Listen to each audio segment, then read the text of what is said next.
Second. Oh, there we go.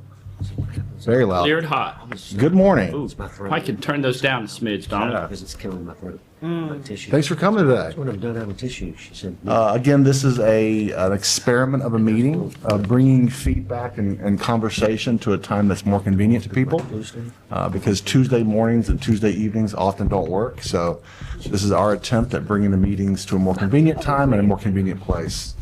And we're still trying to figure out what the format of these meetings are. Do we talk about every single issue that comes up, or when do we discuss things? And so this is all still a work in progress.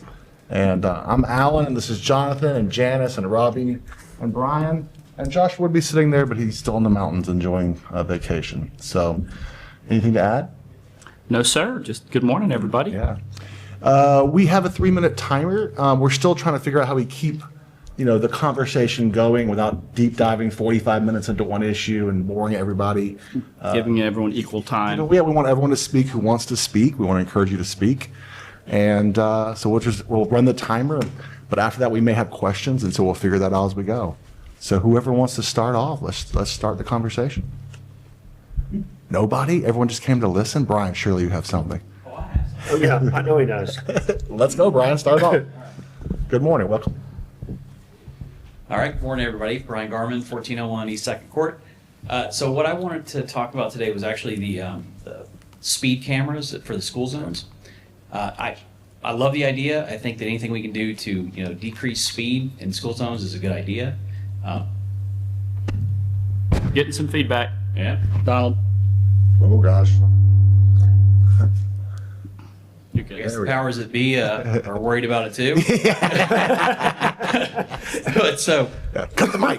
the only thing that I really want to talk about in regards to it is trying to get put this money that's collected by fees into some sort of fund, and consider using that instead of just general fund slush money for using it for pedestrian safety improvements.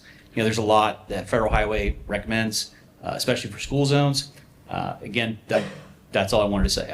I would like to see that money go for a specific purpose that kind of helps, why we're doing it in the first place. So correct me if I'm wrong, but I think the state requires us. Yeah, to put it. there's a specific percentage, Commissioner. You're correct. Yeah. Most of it does go to public safety. Okay, cool. Yep. Yeah. Yeah. Police training, equipment, that kind of stuff And is really all it's pedestrian been on. safety, all that Yeah. kind of stuff. Yeah. Yeah. It's we can't just go spend it on whatever we want. Yeah, I personally love to see it narrowed down to, if we can, a large percentage of it to school zones. Because if we're going to solve a problem by ticketing people, we beef up. I want the most obnoxious school zone signs that flash and give you the speed limits and all this stuff. Yeah, they've got, leading pedestrian indicators. They've got, RRPs, which we've already seen in St. Andrews. We can do, raised sidewalks with increased striping. There's tons of things. I can send you guys videos on them Yeah, if you'd like totally. to see them. Anyway, thanks. And adding some of my points with this too is to watch if this does pass and if we do this thing, it's a test. It's a 1-year test, and we're watching. The goal is to drive it with signage and striping and all this method, to drive it where no one's getting a ticket, where everyone just starts. That's the pipe dream. With signage and striping is to have 0 tickets in a year or something, where we see it, we go, okay, we can remove them. But I think we can. We all want safe school zones. We're really discussing the method of how we get there, and is it cameras or what's the first step? So that's. I will add, one of the comments was, just get enough police to put like a marked car at every school, but that's like $2.5 million a year, roughly, plus or minus 10%. Additionally, I just want to flag, it's not just, we call them speed cameras. It's actually excessive speed. If you're doing 3 miles over, I'll just pick that as an example, you're not going to get a ticket. So it's excessive speed, and excessive is like 10 miles an hour over the speed limit. So.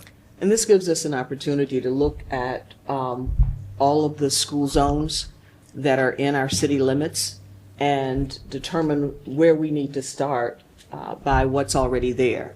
In some neighborhoods, there aren't sidewalks and those kinds of things. So it gives us an opportunity to look at what's already there so that we can begin getting equity throughout the school zones in terms of signage and walkability and so forth. Yeah, I'm not supportive of this. I love the technology. I love the idea. I think that, yeah, protecting children in school zones is a noble and great thing that we should, as a community, try to do. But I do have some major concerns. I'll go into this more when we actually have the meeting on it.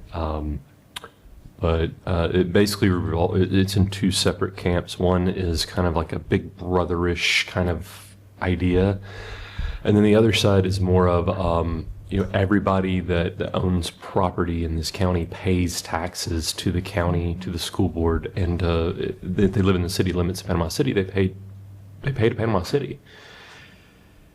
And as I understand it, school zones are handled by the school board. So if we go full tilt into this, then their tax dollars are potentially being used in two separate ways, from the city and from the school board, to solve a problem.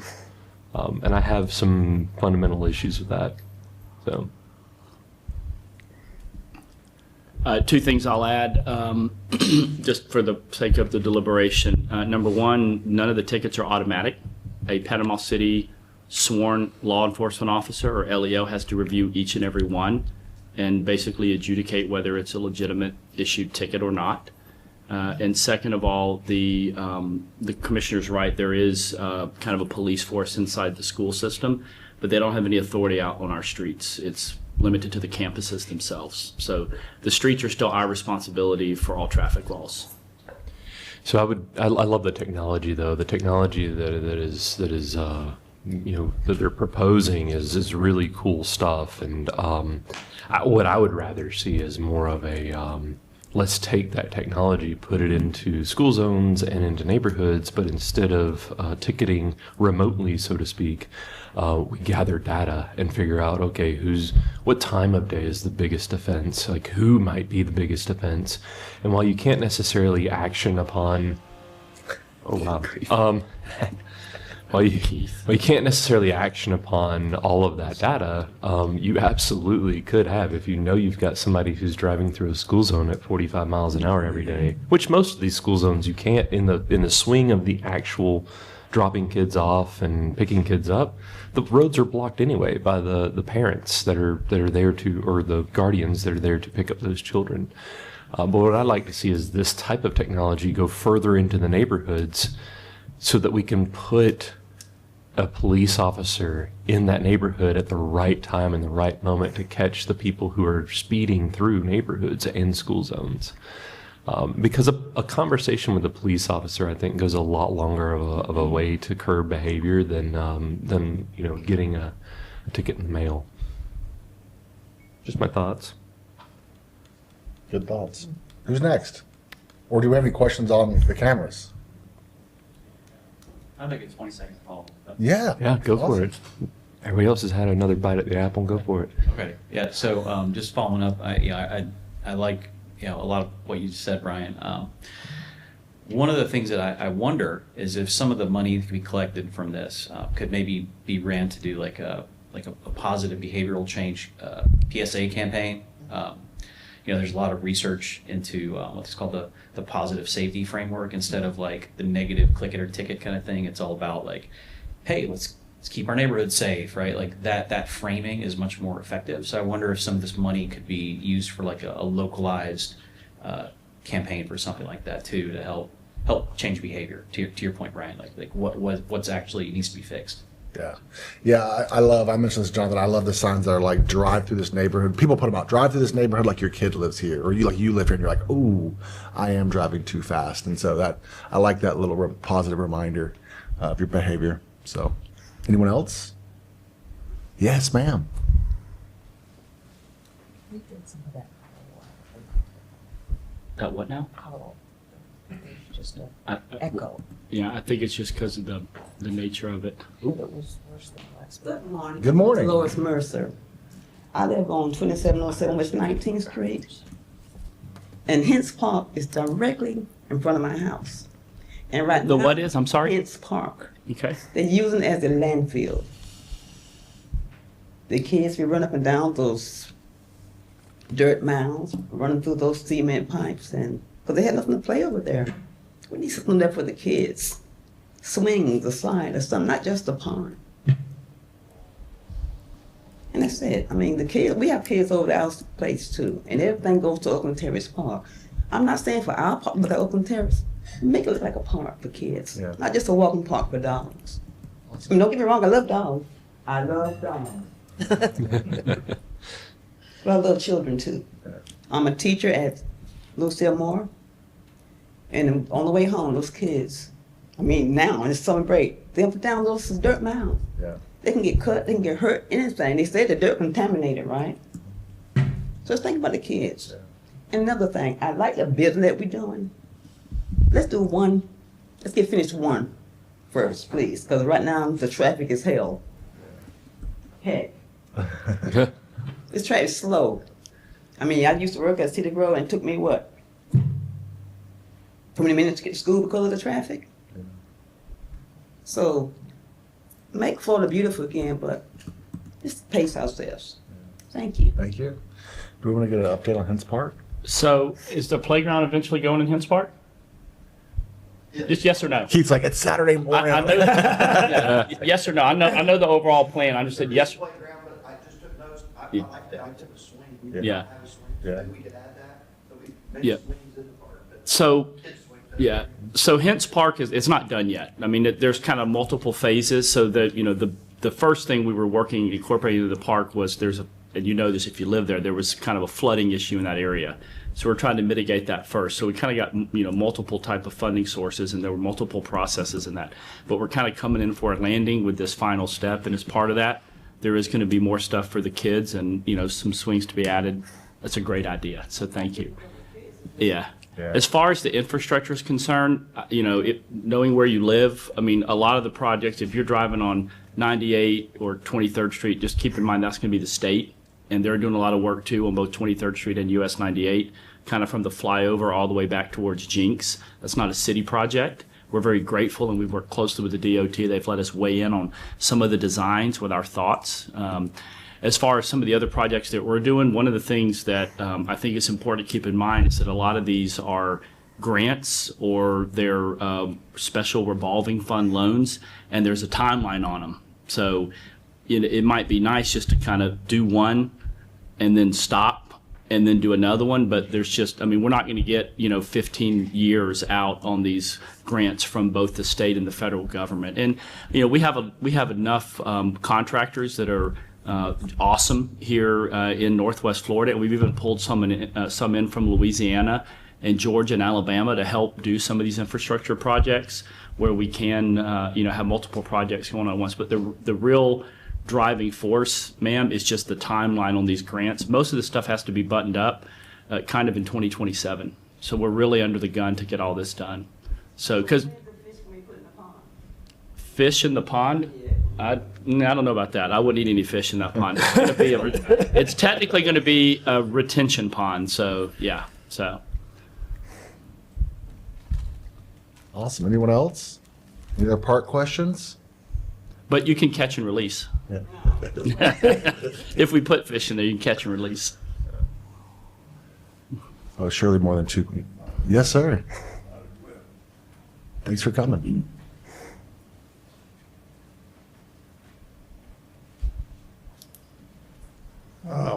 John Tinney, Tinney, living in what's called the old part of Forest Park.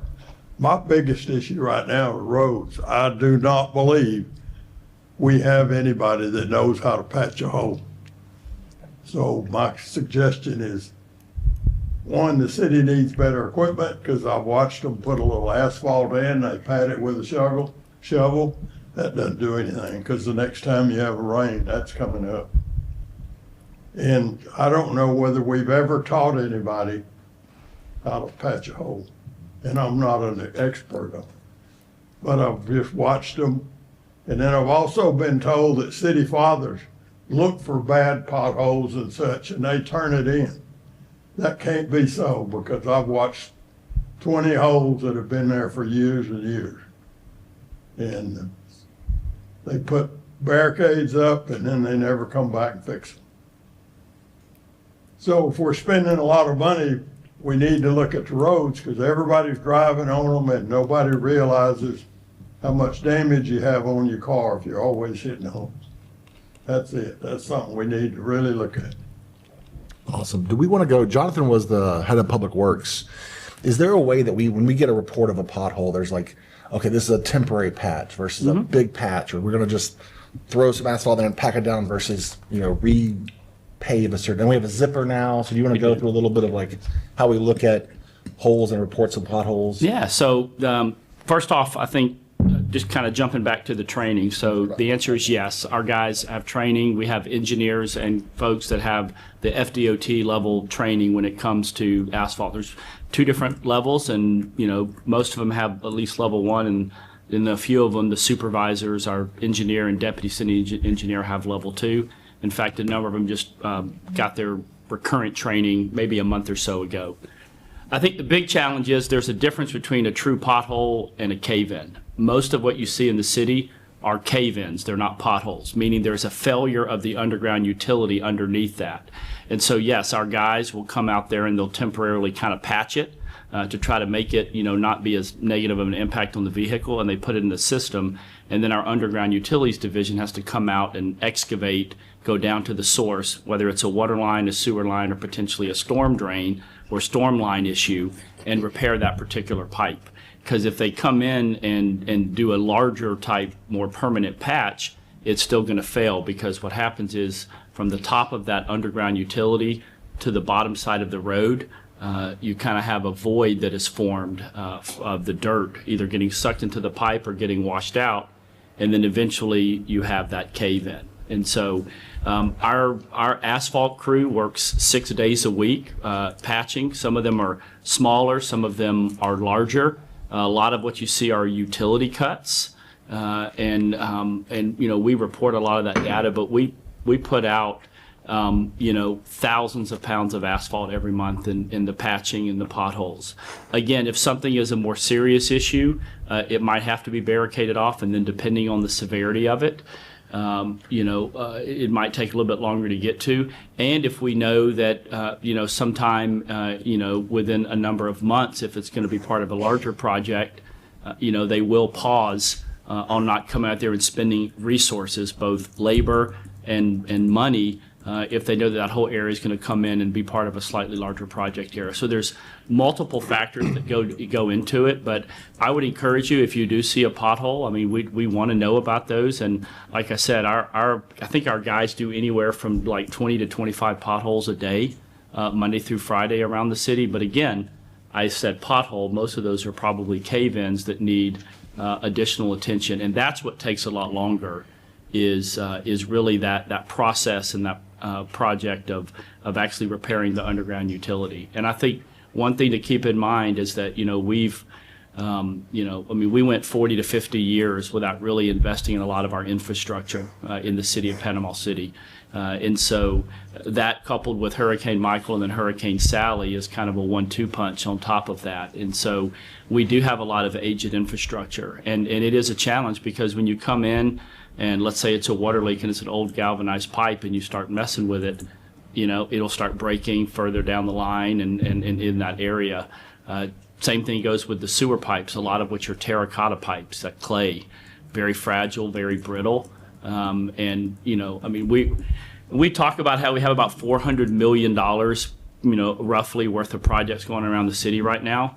But the truth is, we probably need, eventually we're going to need a minimum probably of $1 billion worth of work done on our city to really update all of the infrastructure, all of the lines. The mayor mentioned the asphalt zipper. We have intentionally beefed up our asphalt capabilities with both repair and with paving.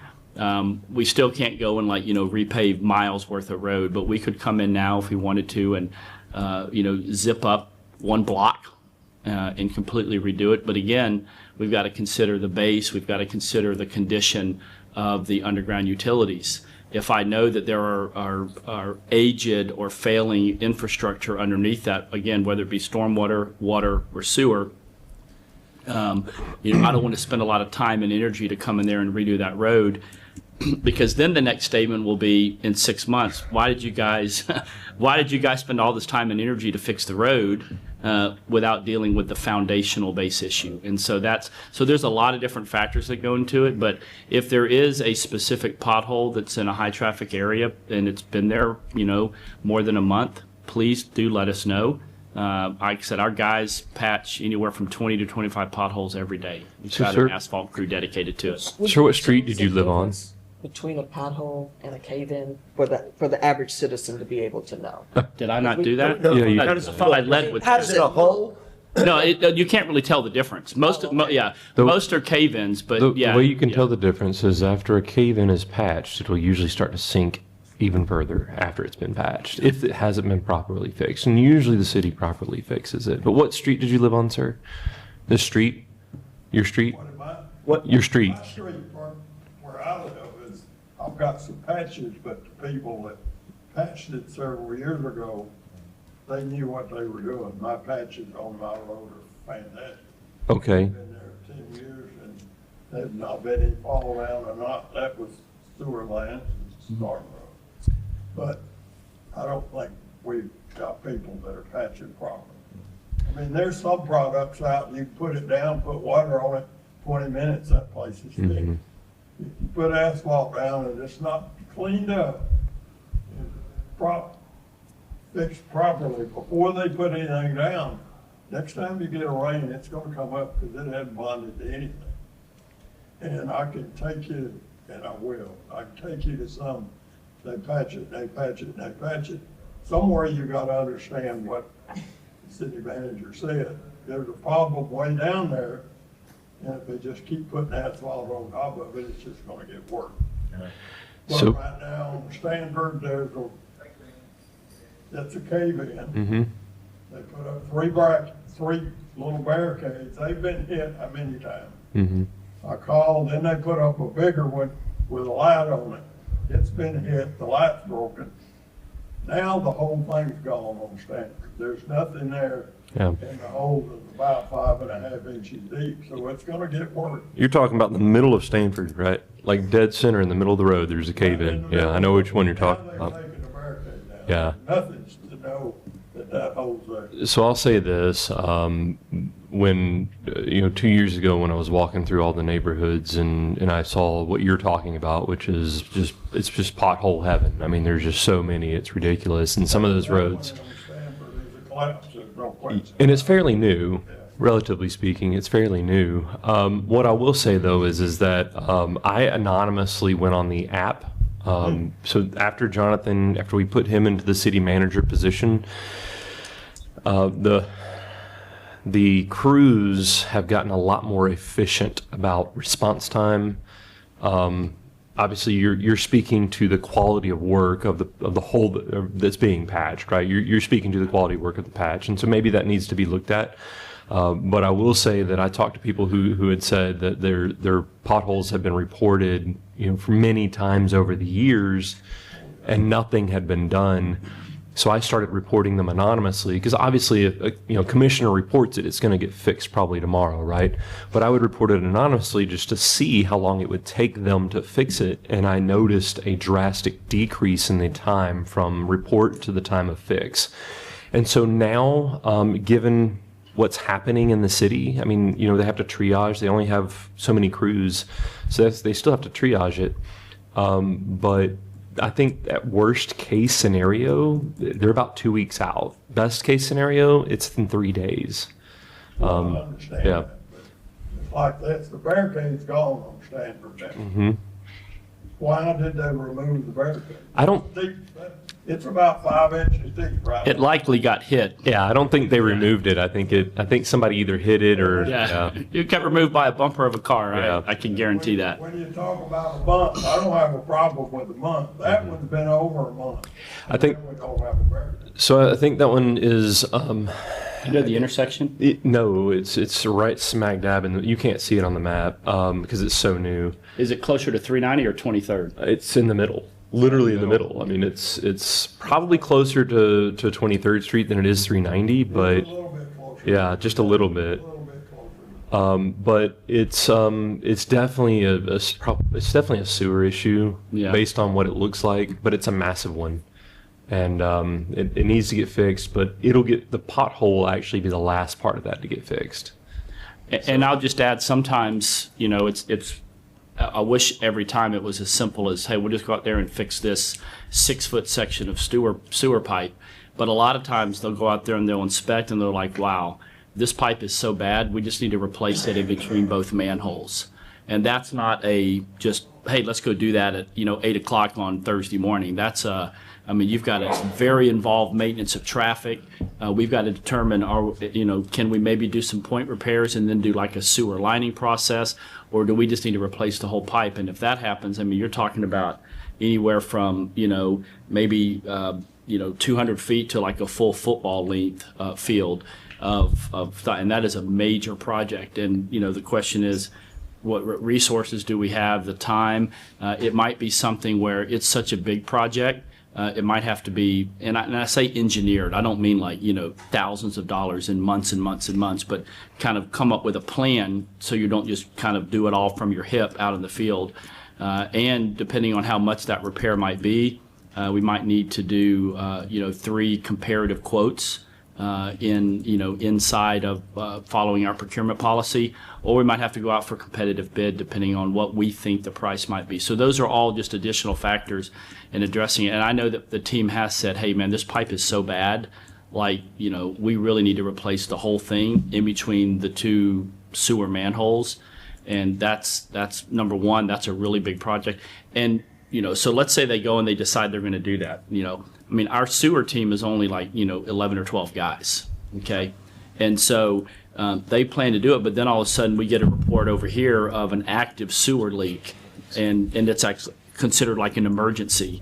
And so then they kind of get pulled off on that. So that's why there's kind of a decision that the utilities engineer and the superintendent has to make. Is this project so big that, maybe we do need to bring in a contractor? Or if we do it, just know that means nothing else is going to get done for, say, the 5 to 10 days that we dedicate to do this big project. So again, lots of different factors that go into it. But we'll double check this issue on Stanford Road. But I know that that's a pretty big sewer line that runs down Stanford Road. Yeah, I've been on staff now for a while about Stanford, especially at the north end where the dips are just bad. I think Stanford as a whole just needs to be looked at, but a lot of that comes down to money, and we have some money for some projects. We don't necessarily have money to just go fix all of Stanford.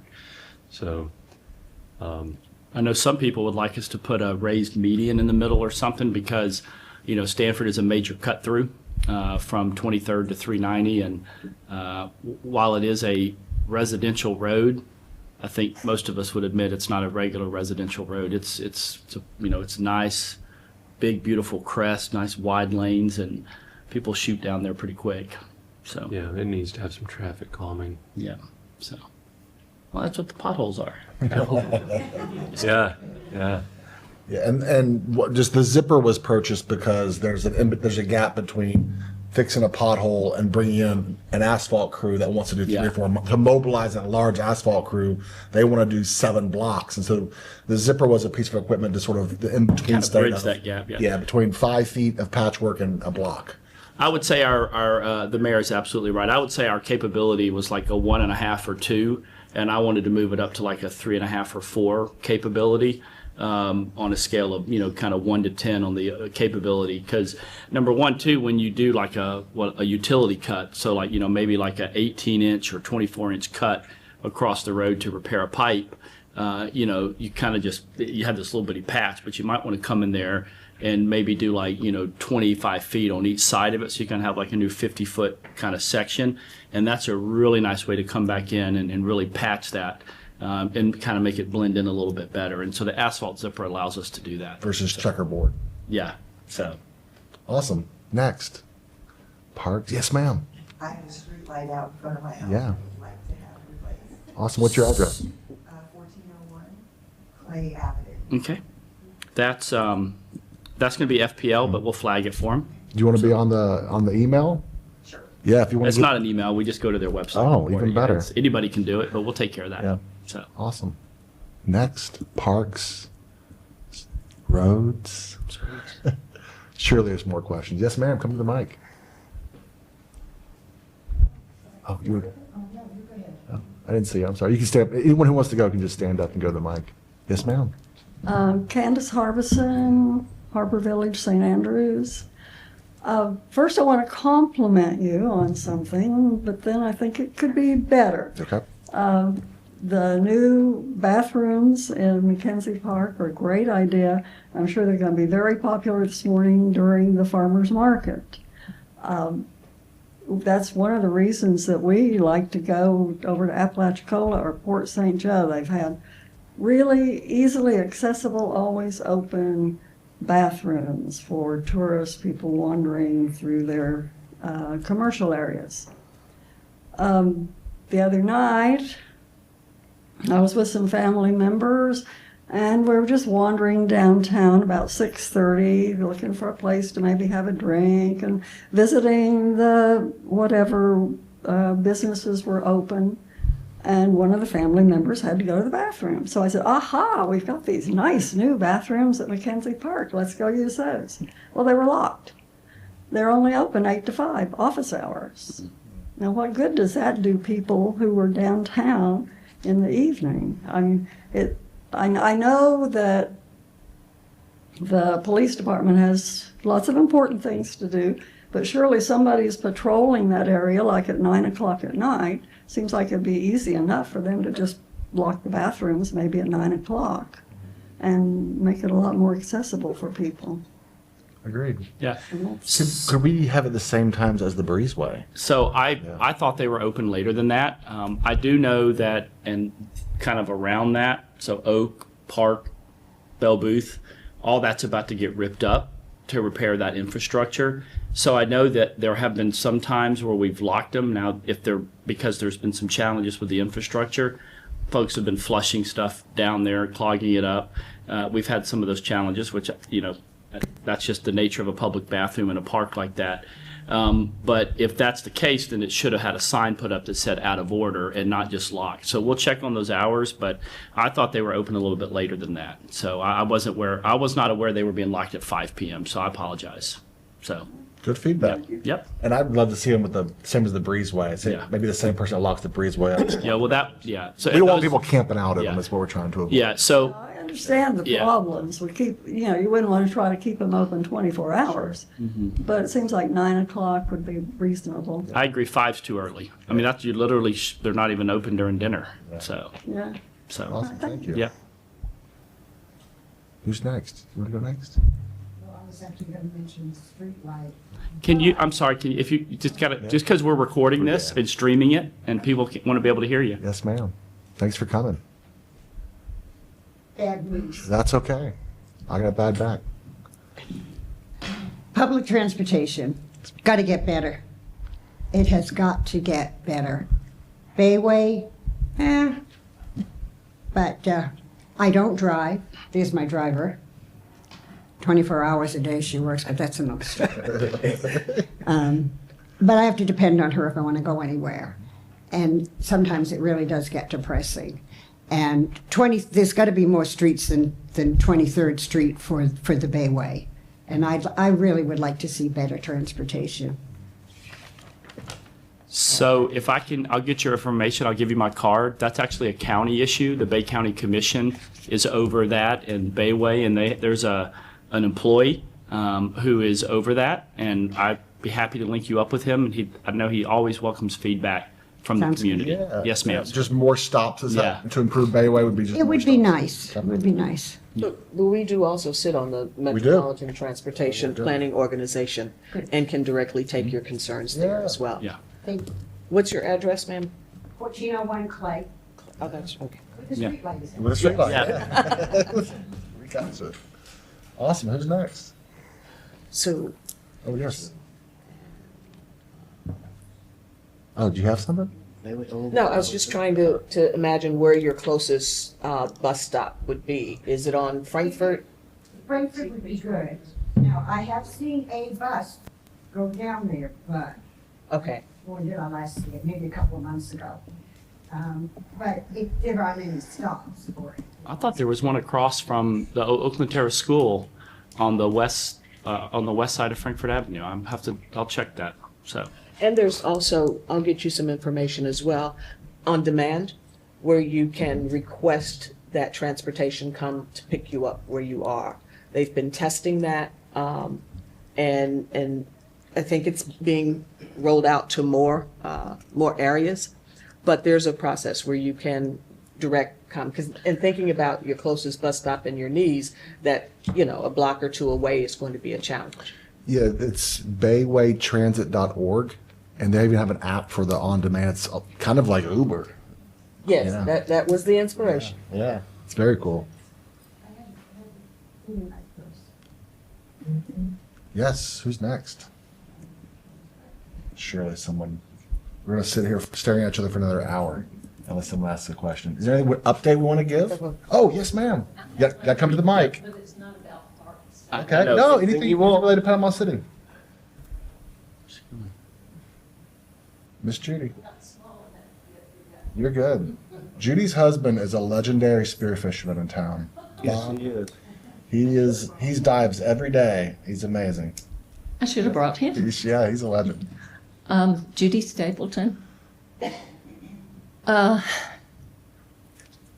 not good speaking publicly. That's why you guys get emails from me. My concern is the marina. I'd really like information as to why, with the designs I see, your vision is to extend Harrison Avenue out onto the marina and add retail and residential. With all of the empty land and the empty buildings that we have downtown,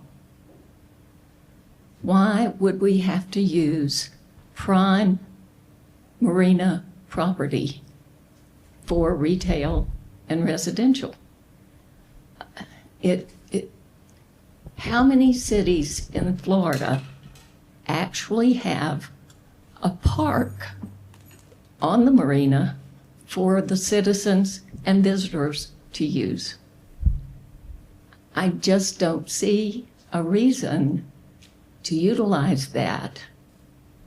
Can you give me, the only thing that I can see is that the people who want to invest in Panama City or to go into partnership with you don't want to use the spaces in town.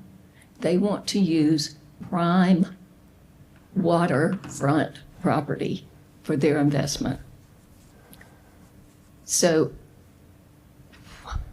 please tell me why we have to do this. Okay, may I? Yeah, well, and we don't have to. So. The city went out to the public and asked for them to come and give us a plan. So, so from an investment standpoint, they're doing what we asked.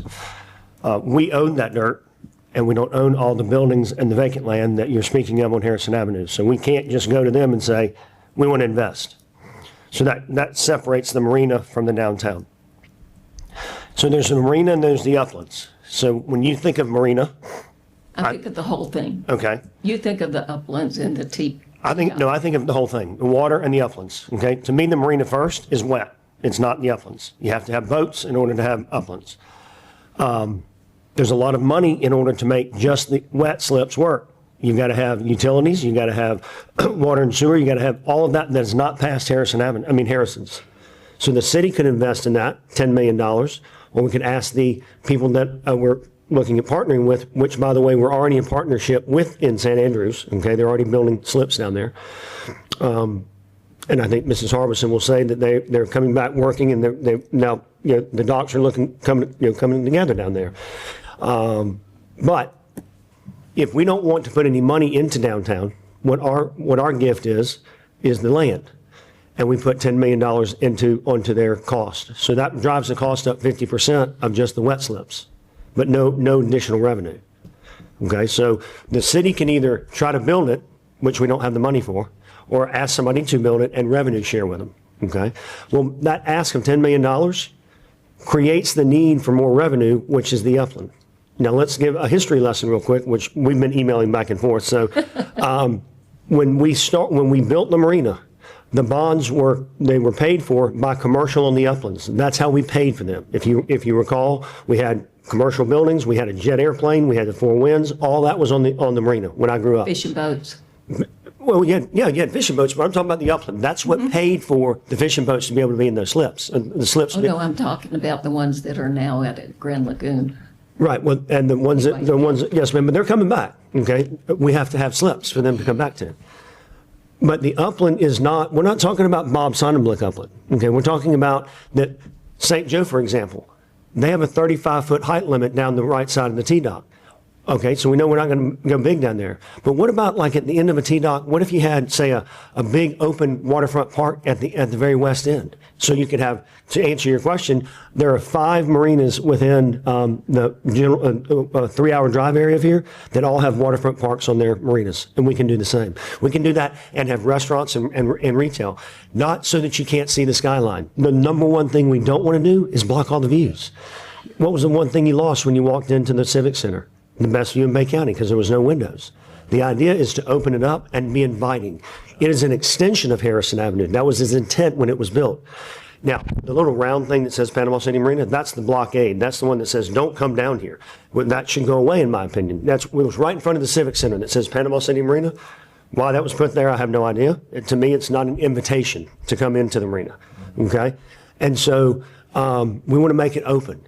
But it's not, we're not talking about bringing, Panama City beach tourism to downtown. We're talking about making it a place where Judy Stapleton can go and walk her dog, hang out. It's a big green space, and it's going to be a part of the community, not this massive tourist, when I have Ferris wheels and things like that. That's what we're talking about.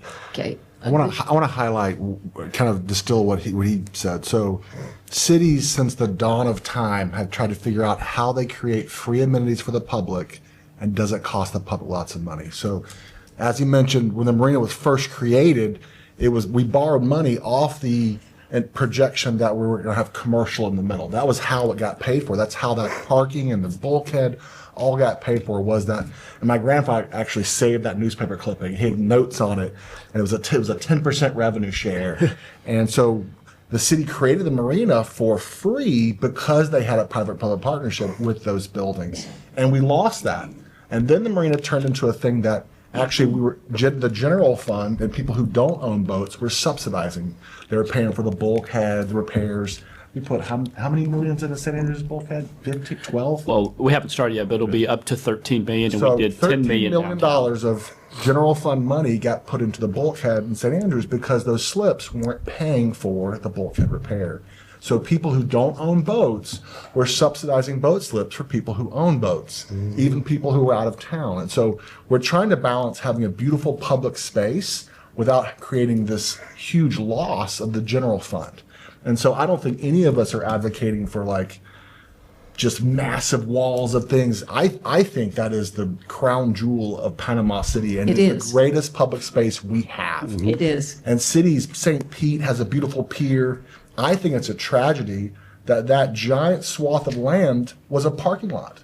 It was a parking lot that was, I mean, you're looking at $7 million of concrete to put all that concrete back, $8 million to create a waterfront parking lot. So to me, there's just some sort of balance of having something that generates, a marina, no matter what marina partner you work with, they don't want to put 12, 13 million into the boat slips to have gravel being tracked onto boats, because that's what we had now is gravel, and then have to have a chain link. Those were all sort of stop gaps.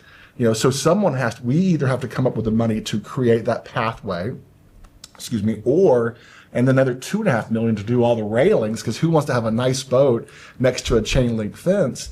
So we're trying not to pull from the general fund, but to create a way we're not subsidizing boat slips. So I think there's a balance we're trying to strike. None of us want to have that space. I think it is I want to see first dates there. I love seeing people take pictures along the railings. It's awesome. I don't want to see it be a parking lot either. So there's some sort of balance we're trying to strike. I understand what you're saying, and I totally agree. Yeah. To a certain extent. when I look at the designs that I've seen, and I think there were 4 that were put out. That's the Wooden Partners that Brian put out there for. Yeah, those are just conceptual. I know. Okay, Yeah. okay. There's actually But- 6. Yeah. Or, well, the one I just remember seeing 4. But what you get is usually initially based on designs. These are the designs that we are brought. And so this is our initial concept. How do we change this? What do we remove? What do we add? And so forth. And so when I looked at the designs, the major portion, and no, this isn't Simon Blake, but it was like right down the middle, the way we used to have the, Don't worry about that. Don't worry about 30 it. seconds. okay, Yeah. the businesses, but it was businesses and residential, and I see no reason at all for residential, but, and then some businesses and stuff on the outside. And, you know, I think can you not work with the people who are developing the docks to make that make money? Yes. It doesn't. That's the problem. And not But for you have 27 a years. corporation coming in, Well, I think. will they not? So what we have done in the last few meetings that we've had, virtual and in person, is we've said, I think all of us up here, and Josh included, has said that as we move forward with this partner on the uplands, that A, Dover Coal has to be involved, and B, that public input has to be involved. And so I think what you're going to see is that the designs that you currently see, the conceptual, just artist rendering of what could be, that's probably 4 years old now, I think, Yeah. maybe longer, is not going to be what's happening. It's going to be very incremental, and it's going to be very, very public and open, because several of us up here have said we want this to be a very welcoming and opening space to the public.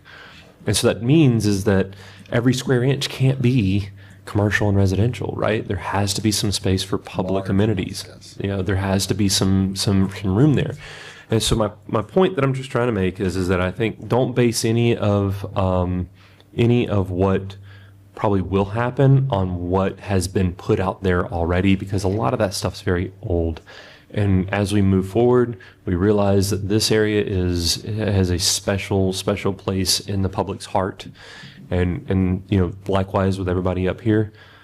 So we're going to be very careful on what we do with it, because that's how it's going to be for the next 100 years or so, right? And to her point, I think from the perspective of the citizen, because 104 days ago I was not the mayor, and I remember even because I own a property around here and I live 2 blocks away. I remember when that got posted, I was like, amphitheater, Yeah. you know, and it feels like you're like, well, is this going to be voted on tomorrow and it's going to be passed, and then it's going to have so like the citizen doesn't know when to take a design seriously or Yeah. not seriously. And so we need to be better at going like, hey man, this is just a rough kind of loosey-goosey idea. Let us know what you think, versus like, we're voting on this in 60 days. Well, to that point, I'll just leave you with one Yeah. question, because I know other people have Yeah. other That's good. important things to discuss with you. Can you not work with people who own the property in town and see if they can be encouraged to use that for entertainment, for shops, for residential in town and not on the marina? Yeah. On the marina just seems like it's for special people, but can you not work with the people who own the property? And so if we go to Douglasville, Georgia, I bet we can get that one man from Douglasville, Georgia, if he'll come work with us. So we'll fix a lot of downtown. But so after we talked the other day, I went and found some pictures, and we're going to have open house in here. We're going to have public meetings in here, and that team, they want to come in here and set up all their, all about the pictures and the docs and the cost, and so that the public, can come and talk. And we need that. We need that. The Woodson partner, I'm going to use that as an example. I thought I knew a lot about Panama City before the 104 days. What I've learned is that how much I don't know. And those just showed up online. I had no idea that it had gotten done. And I was like, I called Jen. I was like, when did this happen? And it bothered me, because for the same reason. Well, are they about to vote? What's going to happen? everything that you see there, I think nobody has a plan right now that we're talking to. There's nothing laid out. So I think that's the best part to tell you, is that we all get to be part of making that decision. Now, does that mean that our decision is going to make sure that they spend their money on our decision every time? Probably not. But we get to have some influence, okay? And I think that's a really important piece there, is that they're not going to show up and say, here's what we're going to do. You need to like it. They want to invite the public, like in the next 2 weeks, I think they'd like to try to start having these meetings. And they're going to be very publicly advertised, and I'm going to shout from the mountaintop, please come, please come. Bring your friends, grab a friend and come and do that. And I think from that point, but the pictures that I went and looked for on marinas, they all have residential and they all have retail, because that's what pays for it. Okay, and unfortunately, I know that drives you crazy, but if you take all that and put it up here on Harrison Avenue like you want to, you have a marina with slips that you're setting yourself up for failure, because the cost of the slip and the money that you can get, they just don't go together with today's environment. And that's the part that's hard. And we want to make sure that we don't make it a failing opportunity from the beginning, but we want to be a partner to help that happen. And you make some money as a citizen, and we increase your quality of life at the same time, and give you a walkable community that's an extension of Harrison Avenue. Put up your golf cart, put up your car, and take a walk and stroll through the marina. That's kind of the idea of what we're trying to accomplish, not weave through buildings. Yeah. You know, Yeah. That's not the idea. The other perspective from a developer is they're guessing, right? They're saying, okay, I'm gonna build commercial here. I think I can rent it for this much, and I think I can attract a retailer who wants to pay this much. And they go to a lender and they go, here's how much I think this is built gonna cost and how much I think a tenant. But if they don't have the right size spaces, then they go bust. Residential adds a mix to the property that diversifies income streams. The other thing that residential does is that at night, when people are asleep or on their balconies, their eyes on the T-dock or the area around there, watching for people doing things they shouldn't be doing. And so residential, any part of town, you want residential to keep eyes at night on the area. It's like security. Even for us, when we first moved downtown, we would start spotting issues of like, oh, there's people camping out over here. There's people breaking in this building. And so I'm not against residential, but we're trying to find a way to pay for a beautiful space without coming out of the general fund, basically. I think the other thing that residential does is that downtown has a lot of businesses and they need more people. And so I think we're at a point now in time where we've got a good momentum going. As soon as Streetscapes Phase 2 opens back up, I think you'll see some businesses move into some of those long-term vacant spaces. But without residential, there's only so far you can go. But when you add residential, and I think you're probably going to see this. I mean, I know he's developing residential down there as well. But in the grand scheme of things, we need like 10 to 20 more of that downtown in order for it to just be self-sustaining.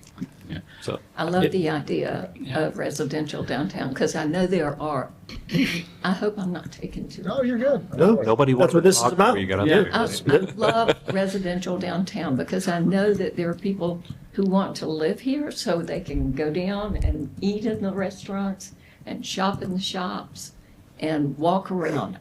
And people who want to drive in and parallel park down here. Dig. Well, I just don't. Anyway, I'm old. What do you say? And I know that, and I think it's wonderful. I just don't see that we need residential on what I see is a leisure area for the residents and the visitors, not housing. Okay, thanks. I appreciate it. Thank you. And you did good you'll publicly probably speaking. keep your- Yeah, you did great. You did great publicly speaking too. So I Yes, think you did. You did just fine. Yes, ma'am. Keep coming back. just a couple of things to kind of wrap some of it up. I think that, and I can't speak to the original renderings because I think those predate everyone up here. Yeah. Even I think Commissioner Street, who got elected in 2021, I think those initial renderings were even before that. I can't speak to how those were communicated out, but I know the more recent updates were done for two reasons. Number one, the direction was to add the boat ramp back to that rendering because some of the earlier renderings took the boat ramp away, and the commission's committed to keeping that boat ramp. And I know that the ones that we shared with that revised, that they referenced Commissioner Granger, that was specifically shared with, this is just feedback, ideas, give us feedback. So I can only speak to the recent ones. And I know that the early one, just wanted to clarify, the slight extension of Harrison Avenue was not actually out onto the T-dock in any of the renderings. It kind of stops right there before you get to Harrison's Restaurant. I didn't see any of all the renderings for the T-dock itself, the actual out where all the wet slips are. That's always kind of been like blank green space because it's kind of been a question mark, at least for the 4 years I've been back home. So anytime I put those out there, it was usually in the context of the Civic Center and like, what should we do with this Yep. piece of land at the Civic Center? But it was the only rendering that I had at the time. So I kind of said, hey, don't worry about this other side, but you can caveat all that. You can caveat that all you want, and still people latch on to certain things and go, well, what about this? And just like the boat ramp, I think that was when we put it out there and it didn't have the boat ramp, it was like, people are still going to think that the boat ramp's going to be tried to taken away. And so thankfully the staff was able to get it added back in there. So And every drawing, every rendering with, so far that I've seen has 50 boat trailer slips and a widened, improved boat ramp on downtown Marina. So please hear me, public. We are not taking the boat ramp away. We are improving it. Oh, I know, but y'all use it, and that's why I want you to know. Yeah, we're not trying to turn it into beer park. We're not, yeah, exactly. So you'll have 3 improved boat ramps. You'll have downtown, you'll have Carl Gray Park, and you'll have Snug Harbor. Snug Harbor. And all 3 of those will be brand new. So when your husband goes diving, he can choose wherever he wants to go. He's got a nice park. He's got a sweet boat too. Yes, he does. Oh, yeah. Yeah. It's not the boat or the T-dock. It's what we do with what you refer to as the upland. Yeah. It's really interesting when you talk to people who design sort of spaces for people, and it's really about the spaces between buildings that matter more than the buildings. Yeah. When you walk downtown or any area where it's supposed to be walkable, you have these sort of mental things where it's like, oh, there's not much light here, and there's a sign. I don't feel like I should be able to go there, or that looks dangerous. And right now, what we don't want to do is have a divide where it's like, whoop, I'm at the marina, I shouldn't go there. We want to draw people where they can feel like they can explore. That happens with lights. It happens with, you hear, a little bit of music kind of draws you that way. And so it's this fascinating sort of parallel between like psychology and architecture. It's really interesting how people will walk certain ways when things feel safe and protected from cars and even crime and things like that. It's fascinating. But I think you'll see a lot of, as we touched on, a lot of meetings about those spaces. Perfect. That's called placemaking. Placement, yeah, Proud Places. I've been trying to get her to talk to me for 2 days. I need Saturday to get her. She'll email with me. Yes, ma'am. I know. Good morning. I made it at 9 o'clock. 8 o'clock is just too early for me in my household. Do I say name and address here too? Just name only. Okay, Michelle Bryant. And so I have a couple of questions. My first question is, first, thank you, Mayor, for sending me the most up-to-date information you had regarding the Rosenwald tennis courts. My question is, from the Bay District School side, they said that they have a contract that is waiting to be signed by the city. That was why I sent the questions. There was a meeting had with the superintendent, Mark McQueen, and he said, yes, the school board is good on their side. We're just waiting on the city to sign. With the information that you shared, I know the grant Keith shared was not obtained to upgrade the Oakland Terrace, which is where the courts from Oakland Terrace was going to be moved to Rosenwald. So with not being able to get that grant, is there other opportunities? I have personally researched. There are some grant opportunities in partnership with a nonprofit. I know most of you up here are new and may not be familiar with that process, but in the beginning, the process was to get those courts open for the leisure of the city, for students as well as residents can get involved back into tennis. No, I'm not a Serena, but there may be some Serenas out there. But having on that side of the city access to tennis courts. So there are coaches, there are tennis organizations that are looking to come to the city of Panama City and willing to partner and help fund get this project off the ground. So that was my first question, if we can get that update. The second question is, as a city, how do you communicate when you are turning streets from one way or making changes. This specific question came up from one of our seniors where a street that is directly by their property has now become a one-way street. They said they did speak with you, Commissioner Lucas, but they said they weren't made aware in advance. And so a couple of times they have gone the wrong way because it is a one-way now. So just so that we could articulate this and share this back with our seniors, how does that communication roll out? Is there somewhere on a website they can look, or do they receive a letter? Their response to me was in the past they got a letter, but they didn't get a letter this time. So if we could get clarification on how that process works. And I'm glad to see Keith here, the hardest working man in the city.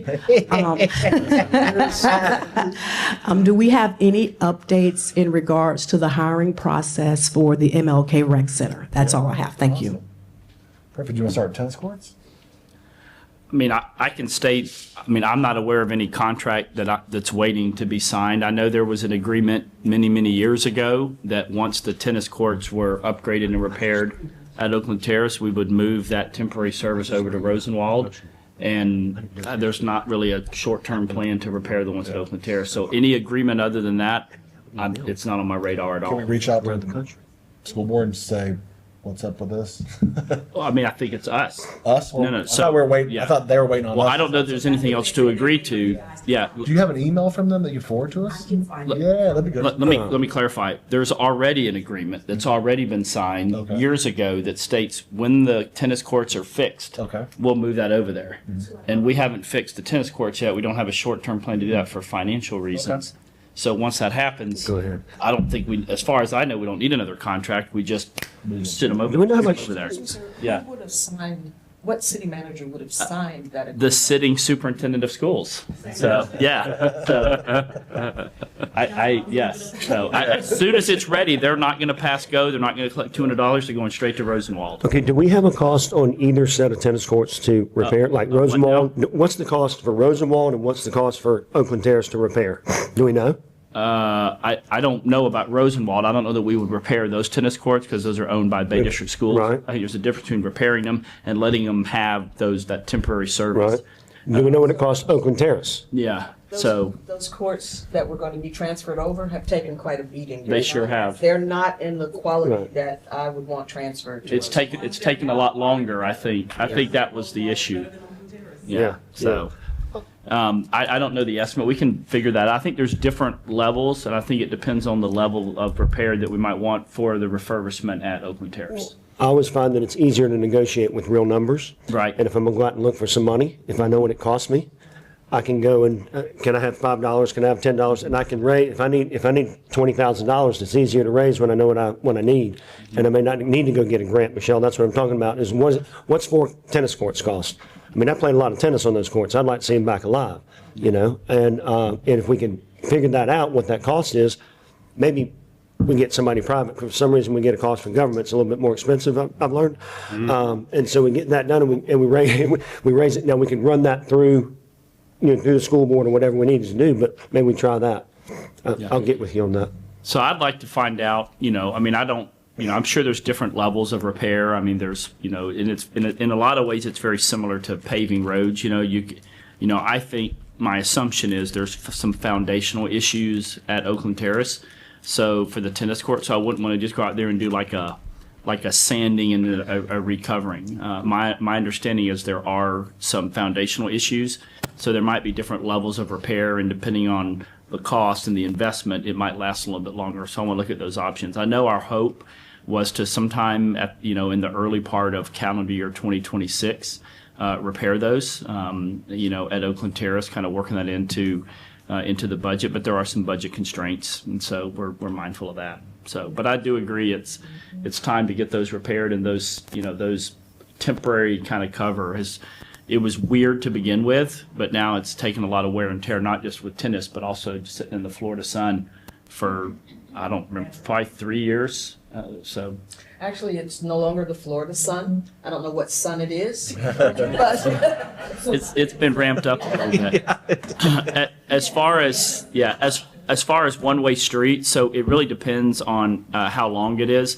Typically when we get a request, we'll bring in public works, we'll bring in engineering, we bring in police, we bring in fire, we communicate with the commissioner of that ward. And it really depends on how far it is. If it's only like 1 or 2 blocks, we typically have conversations with people. We'll put out like a traffic study to kind of analyze it. And then when we do it, we'll, obviously we'll put up temporary signs, new one-way street.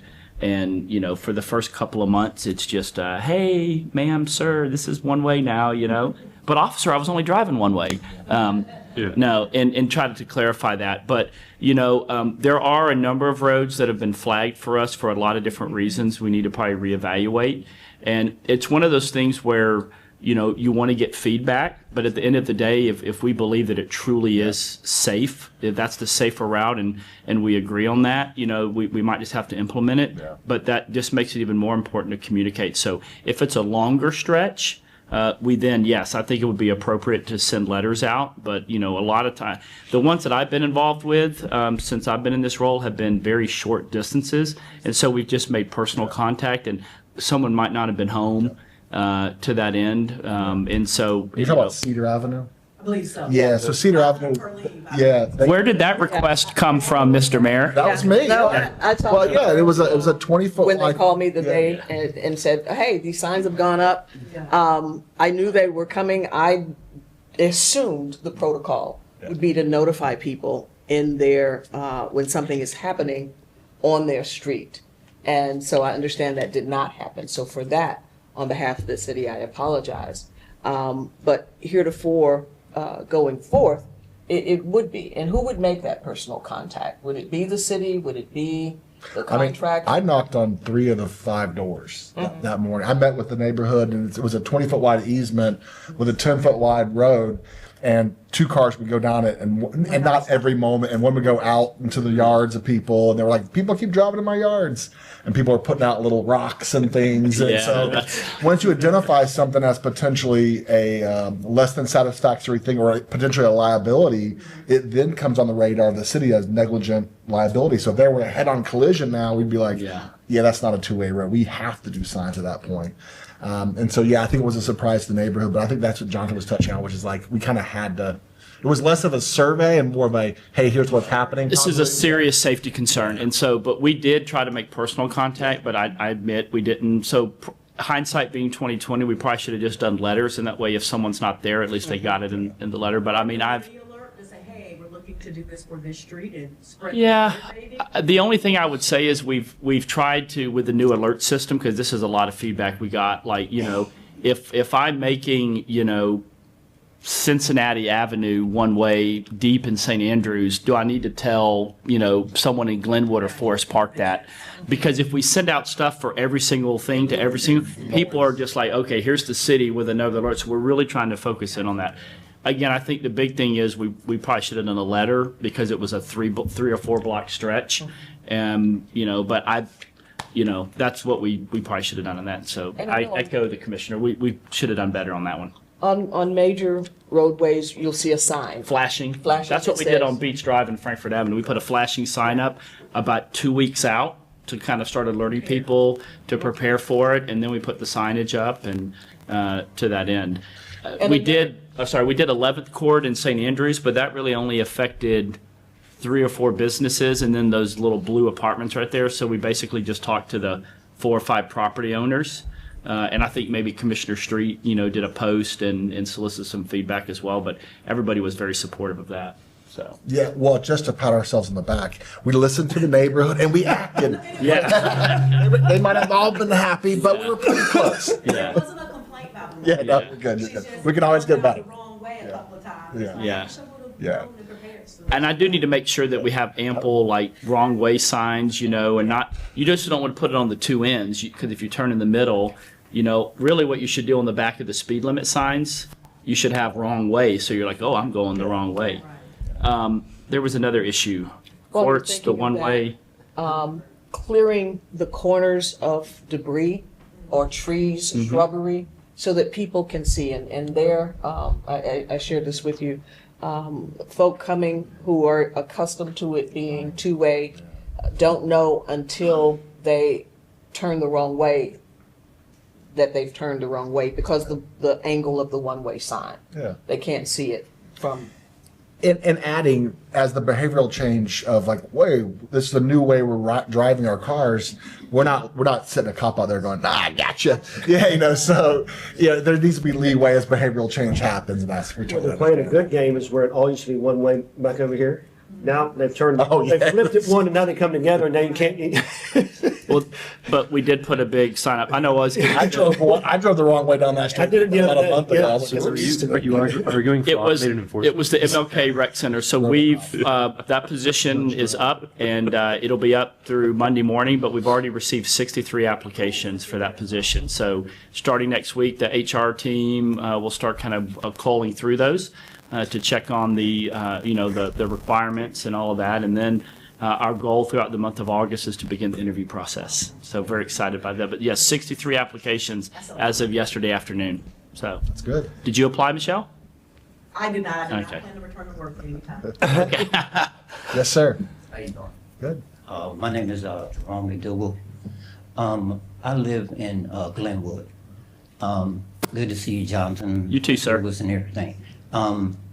Reason why I was going to come, I got to give y'all kudos on some stuff that y'all done.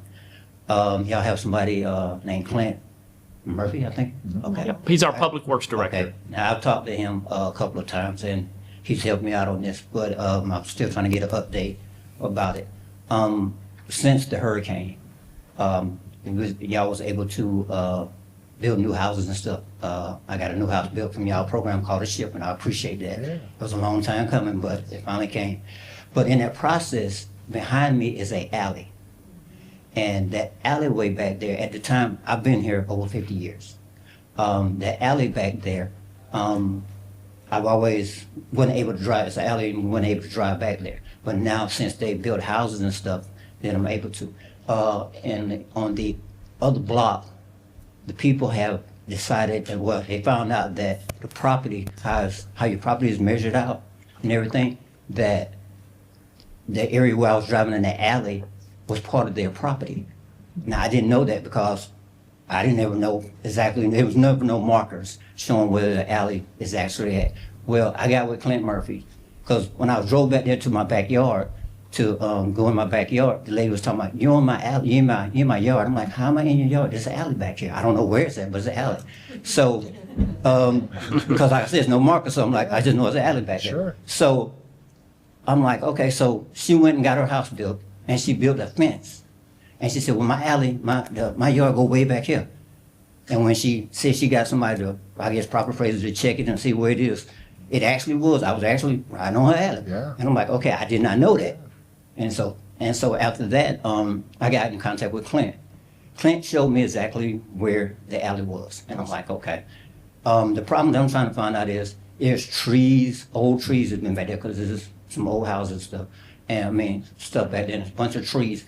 And Clint was telling me that the problem was with some of the trees are so old that y'all, I guess there's an ordinance or something about cutting out certain trees that you're not allowed to. And I would like to still drive back there, but for me to drive back there, I have to go through a maze. Yeah. Because of the trees and stuff to get back there. And on the side that I actually drive from the street side, I can't because the lady, the trees are there, and then the lady's fence. Yeah. I'll be going right behind her fence and everything, and I don't want her to think that, I'm intruding on her property again. But that's the thing I was trying to find out was, Clint came to me, I called Clint, talked to him. One day he came the exact same day that I talked to him. Said he'd come and look at it. Yeah. Because I happened to be going back there with my dog, because I take my dog back there in the back, and we walked back there, and he Don't worry about that. You're good. Okay. Yeah, you're good. And so he came and everything, and then he came and looked and everything. But I have not heard nothing. And I understand he's busy. I work for the government too, so I work for a city too, so I know how that is and everything. But I was trying to find out, is there a way that I could get an update from Clint about whether or not he can cut down certain trees, so I can get back there to the alley and drive my truck and keep my, use that as an access to park my car. Also, do y'all have I guess that would be Clint too, about mowing back there in the back? Sure. The alleys back at the last commissioner, they had a thing where they would mow the alleys back then. They were doing it for a while, but now that I don't know what's going on now, but it needs to be mowed back there in that alley back there, in the alley area back there. Totally. So how do we solve an issue like that's, I've never. I mean, the tree ordinance, we can obviously always grant exceptions to that. I'd have to physically look at it. As far as the alleys and the right-of-ways are concerned, we used to rely heavily on, especially for the alleys and the ditches, we used to rely on a lot of state prisoners and some of the county prisoners, and that went away really with COVID. And so to me, there's kind of two issues.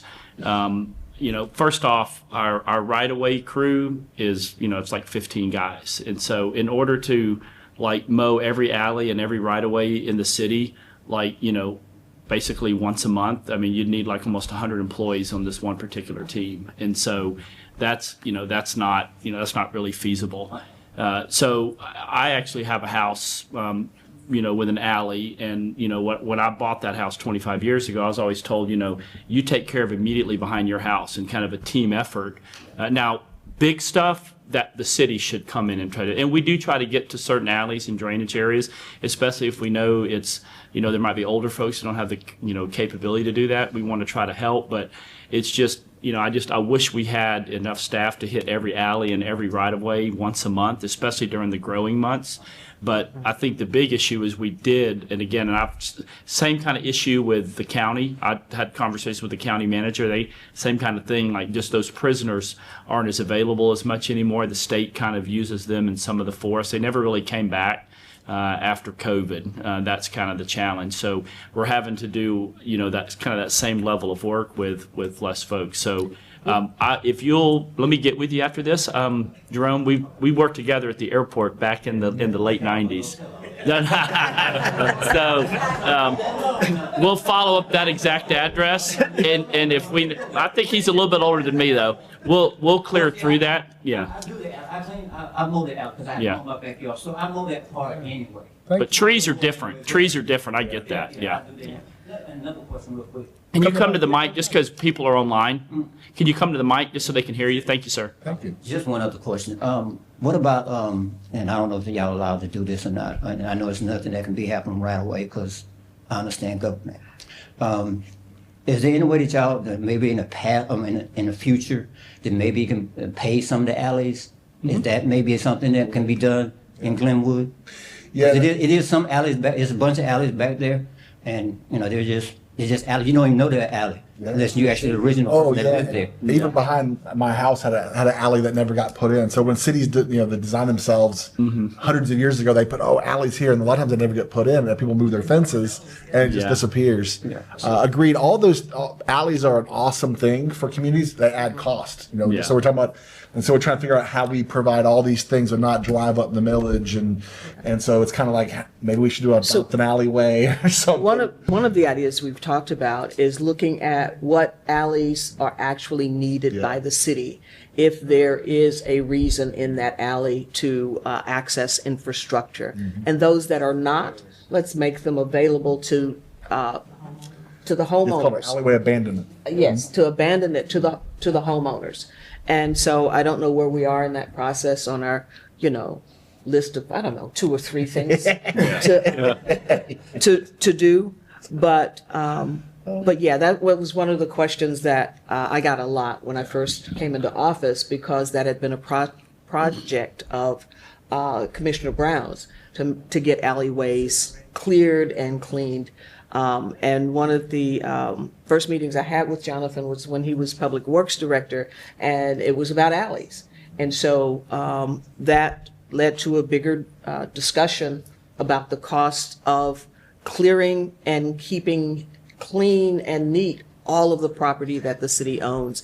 And do you recall that figure you gave me? It was we call it a right sizing report. That's the 90 to 100 employees in order to do that, because we kind of put both the alleyway and the right of way team together. I can't remember the numbers on that, but it was we needed 90 employees just for that particular division. So to prioritize which alleys need to be kept, I think is the first step. To determine which alleys need to be abandoned is the second step to doing that. And to your point about paving, that would be nice, but it is a budget problem. One option could be millings, I mean, you don't necessarily have to pave it, you Right. could use millings, And- potentially. And I just want for the record though, abandoning alleys was an elected official suggestion, not a staff suggestion today. How much I like alleys. I love alleys. I think people love to be able to get to the backside of their house, so I think that would be, it's a. And they are used in the code, the alleys used a lot. And keep in mind, a lot of our alleys, that's where your sewer line is, okay? Or water lines, so mainly the sewer line and gas lines. So abandoning those, when we abandon roads or alleys, we improve somebody's property value, okay? You're getting 7.5 feet of property for free. Or somebody else applied for it for $400 and the person across the alley gets it for free. Okay, so we want to be careful about giving away property and increasing property values, and then somebody complaining that their taxes went up because their property value went up. Okay, so we got to be careful about that. But if you abandon the property, and the lady behind you, it sounds like behind your house, it sounds like that alley might have been abandoned because if her fence is coming to the alley, then she owns it. But you have to also keep in mind that the city has to have access to get to that line if it's there. And so I think the rules read that if you put a fence up, the city can take it down and not have to put it back up to access it. Okay, so I would be mindful about that. But abandoning it is okay if there's a purpose for it. Just to come in and say I want 7.5 feet of my increase my property value, I think there needs to be a purpose for that. And alleyways can be, we had mentioned, like, people will take their boats down and put their boats in the back of their yards. Right. Or trash cans. Or and a lot of people, my grandparents' his house was on 13th and Balboa, and they had a little alleyway, and my grandfather had like this compost pile in the back where he put all his clippings in. And the other way the city could help pay for the alleyway, is encouraging ADUs, accessory dwelling units. And so if you think about these sort of old style neighborhoods, which Sweet Bay is sort of a hat tip to an old style neighborhood, which is alleyways with garages behind them and also apartments. Mm-hmm. So you kind of encourage homeowners to add a little 1,000 square foot, 500 square foot apartment, mother-in-law suite. And they enter, the person can enter from the back alleyway versus coming into your driveway, so they have their own separate space. But you kind of encourage density of buildings to build the property tax base up. They have revenue in their income stream with a little rental or place for their mother-in-law or father or whoever, aging gracefully. So, I don't want to give away all the alleys, but they can serve a purpose. Even in the alleys over in the Cope, they still have, some of them have little holes built where they used to put the garbage cans down at the ground level because the trucks came through there and they were out of the way, little notches in. Yeah, it's just, and there's cool little things how they created them in the alleys over there. So it's important to note that the bulk pickup with the claw, that comes in the alleys, but our side loaders don't go through the alleys, so stay on the front. Shoot, I had a thought. I totally forgot.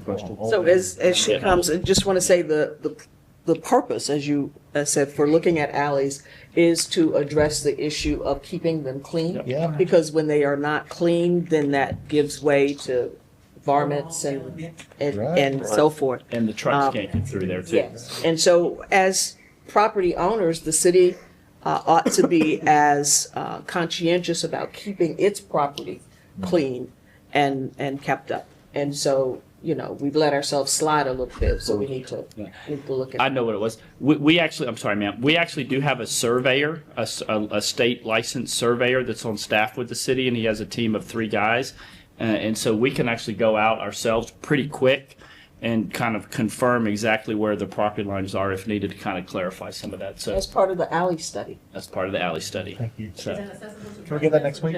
well, it would be obviously it wouldn't be to mark out personal property. It would be like we would utilize something like that for like determining the property line in the alley to know if someone did indeed encroach past the right-of-way line to kind of help solve that. Because if it's on their property, I'm not going to make someone move their fence. So even if people don't like it, so.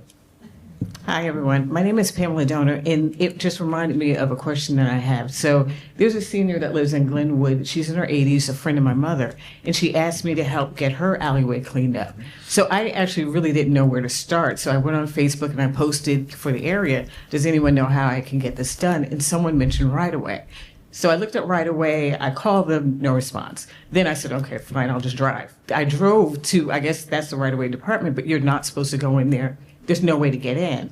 So then I tried a few more outlets and basically I gave up. So my question is, for a citizen, what's the process to report something like that for someone? Great question. Yeah. So, I mean, I really want to know what number you tried to call and find out why I have staff not answering the phone. But I'm assuming you went to right-of-way permit. It wouldn't be right-of-way permit. It'd be the maintenance department. Did you kind of go over to Massalina? Is that where you went there at 731 Massalina Drive? It was like, so there was nothing but fences around. It was Yeah. like Okay. Yeah. So is this the Ninth, is this the 9th Street address? Okay, so I shared that with you. It's a corner of one parcel over from MLK on 9th Street. And behind it, Is that where we couldn't even find the alley? yes, Yeah. we drove around to look at that. And her concern was that people were living back there. And so, yeah. That was part of that. I'll have to find out exactly where that is in the process. That list was given to this team. Yeah, we could. I would encourage everyone to know that this is your customer support, right? So versus you trying to figure out who's the right, just come right to the commissioner. You have all our email addresses. I have business cards. You just email us, and then we just email Jonathan and say, figure it out. And so because it is tough, we're like, who do I talk to? And you waste all the time, and so we're customer service. And so this is a reminder that I have to do a better job when we meet of saying, okay, where are we on these things? I'll teach you how to nag him. Thank you. Because you seem to have done that well in 3 days. 103 I nag days, Jonathan yes. a lot. Thank you. Yeah. Awesome. Anyone else? No one else? Is there any other updates we want to give? Just things we're talking about, or? No, I mean, I'll do Monday morning with the manager on Monday morning. We'll give an update and give an update on all the projects. That'll be exciting. Yeah. I'm trying to think. There will not be donuts. There will be coffee, though. We only. He also didn't get any apple fritters this week. Be careful, they might look like those donuts. Can you timeline for us a little bit on Beach Drive, east, like from the the tanks and all the road construction that's getting ready? Because downtown's getting ready to be a little funky to drive in and around. He said funky. Funky. Yeah. I'm trying to have surgery, folks. I'm working hard to get well, but but if you can timeline for that, because how long is it going to take for people to complain they can't drive down Beach Drive, even though they've been complaining their cars are falling apart from driving down Beach Drive? Let's take bets, But if you can help us out on that timeline. Yeah. So we've got 3 major projects already underway downtown. We've got Harrison Avenue streetscapes, and then what we call Area 011 and 012. 011 is predominantly around Destination Panama City, the old Government Street, Laverne, portions of East Beach Drive from Harrison Avenue back towards the drawbridge. And then Area 012 is kind of moving further north, so getting along Park Avenue, around McKenzie Park, Belle Booth Place, Oak Avenue back towards like the post office and moving a little bit further north. The area of West Beach Drive that the commissioner's talking about is the city's part of West Beach Drive, which is from 6th Street back towards really all the way to Harrison Avenue when it becomes East Beach Drive. But the project area, what we're calling the West Beach Drive roadway improvement, stops just shy of 4th Street because of ongoing already existing project efforts. That project is around 95% designed, and my hope is that sometime in September that'll go out to bid. And then that project will start hopefully sometime before the holidays, and that's probably a 10-month process and project, plus or minus 2 months with, weather or anything like that. Another project area is what we're calling Area 02 because, initially when we started a lot of these projects 3 years ago, inflation was taking off. We were coming off of COVID, so there were severe supply chain challenges, and just costs were astronomical. Now we see them coming back down again, and so we've actually got a little bit more money from some of these grants that are fully funded for the projects in this downtown area. And so we're hoping to bring in then Area 02 which is even further north, so moving further up Laverne, moving further up Magnolia, kind of somebody moving, further up Fourth, or moving, up and down Fourth, and in those areas. So, but that is, that's something that probably won't go out to bid probably until the early part of 2026. And so my estimate would probably be, my goal is, probably by the summer, so about, maybe just shy of 2 years from now, everything should be fully done downtown between 011, 012, 02, the West Beach Drive roadway improvements. We expect the West Beach Drive, the streetscapes, Harrison Avenue streetscapes, all that should be done before the holidays. We expect that to be done kind of by the end of October, early part of November. And that was the commitment the city made, was to only disrupt. Only, We're actually a little echoing. We were only going to disrupt one holiday season, and that was last year's holiday season. So we are meeting those metrics, and we expect again to be fully done with the streetscapes phase 2. Again, by late October, early November. This part out here, they've pretty much done all the underground utilities. So if you look from 5th to 6th, you can see the bulldozer starting to level all that dirt in and bring in the dirt to start creating that base. It's because all the underground utilities are done. So they'll come in and they'll level that off, and then they'll start framing it up for the concrete on the sides. And then the last piece of that puzzle is the pavers. Additionally, Streetscapes Phase 2 includes one block down 5th, right here by City Hall, and then one block down 5th back towards Laverne, kind of just finishing out that section. 5th Street, they ripped that up this last week, and this building stood strong because it was shaking quite a bit to get that done. But they'll see the work done over here, and then once they finish this off, then they'll jump over to the other side. But they're very methodically doing it with a lot of intentionality to make sure that we really, minimize some of the traffic disruptions to the best extent possible. So Martin Theater is another big one, but that's probably another, 18 to 24 month project, and again, because it's 3 buildings in one. It's the refurbishment of the theater itself, of the downtown improvement building to the north, and which was a gut and then a rebuild, and then the full demo of the old green room and the rebuilding of the Tennessee House, basically back to what it was when it was originally built, in between World War I and World War II. So that's going to be very exciting with that, and once it's all done, the value that will bring to downtown into 4 Points Plaza is just going to be amazing. So we're wrapping this meeting, but we have a virtual meeting Monday at 4:30, and we're talking about what on Monday? We're talking about housing. Housing, awesome. And then we have what's the next meeting? The commission meeting is August 12th at 8 o'clock in the morning. So we have Monday and then the 12th. And then the following Monday, which would be the 18th, we'll have a virtual workshop again. And on that one, we're going to be discussing the MLK Rec Center. We'll kind of give an update on where we are in the interview process to that end, and kind of just talking about that as far as the budget is concerned for fiscal year 26. And the goal is to get into a rhythm where the virtual workshops, we have 2 or 3 bullet points, maybe not a full agenda with documents, but just 2 or 3 bullet points of what we're going to be discussing. So you may go, I want to tune in for that, or I want to watch that on YouTube later. But the goal of the virtual workshops is us talking more so you can hear how we represent you. Well, and then each of the elected officials has, kind of asked particular questions, whether it be, about housing. Commissioner Street and the mayor wanted to learn more about that. And so Ms. Ware and Mr. Jones have been working on that over the last couple of weeks. And that'll be a presentation on that. We've talked about the city attorney. We've talked about the marina. We've talked about Fire department. The fire department. We had Chief Collier come in and give a presentation, and we'll probably do that with the police department maybe in September as well. So kind of do, one time we actually named 2 items, and that was like a 3-hour, I think that was probably a bit much. It was. And so, when the cameras start turning off, you think people are maybe taking a power nap. That was just a whole big week. 2 days. That was a big week. So. Thank you, Mayor. Yeah. Awesome. Well, thanks for coming. And all of our email addresses are first initial, last name, PetalumCity.gov. So if you have any questions, you can always just email us. Thanks for coming. All right. There's more donuts left. Yeah, take donuts.